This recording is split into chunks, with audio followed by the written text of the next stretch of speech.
আজ অদ্ভুত এক ভয়ঙ্কর দিনের সাক্ষী। এই যে দেখতে পাচ্ছেন, এটা হলো মৌমাছির বাসা। ওই গাছের মধ্যে পেকে আছে তুত। তুতগুলো অসাধারণ দেখতে, একদম লোভনীয়।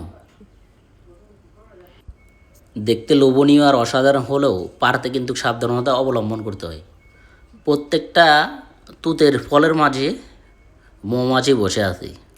ওখান থেকে নিয়ে খেতেই মজা, আলাদা ব্যাপার, সেই স্বাদ।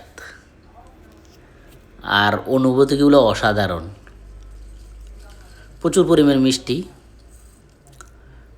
মালবেরি, অনেকে মালবেরি বলে, ইংলিশে এটার শব্দ হলো মালবেরি, বাংলা তুত বলে আর কি।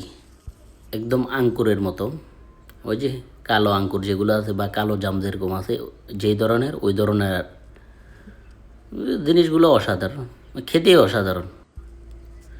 আল্লাহ তালা পৃথিবীর মধ্যে কত নেয়ামত রাখছে, এটাই তার জ্বলন্ত উদাহরণ। তুত থেকে মধু সংগ্রহ করে মৌমাছিরা, কি এক অসাধারণ, মাশাআল্লাহ।